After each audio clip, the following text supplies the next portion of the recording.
آپ علیہ السلام کے اخلاق، آپ کا کردار، آپ کے رہن سہن، آپ کی زبان، آپ کی سچائی، آپ کی امانت داری نے عرب کی سرزمین پر ایسا واولہ مچایا، ایسی شہرت دے دی کہ حضرت خدیجہ رضی اللہ تعالی عنہا جیسی مالدار خاتون نے آپ علیہ السلام سے نکاح کا پیغام بھیجا، اور دیکھتے ہی دیکھتے آپ علیہ السلام 40 سال کی عمر کو پہنچ گئے اور نبوت سے سرفراز کیا گیا۔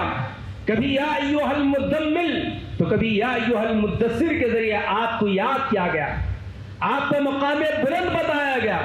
آپ کی ذمہ داری یاد دلائی گئی، اور اقرأ باسم ربک الذی خلق کے ذریعے آپ کے نبوت کا آغاز کروایا گیا، اور اسی اقرأ باسم ربک الذی خلق کے ذریعے آپ کی امت محمدیہ چند ہی سالوں کے اندر ساری دنیا کے اندر چھا گئی۔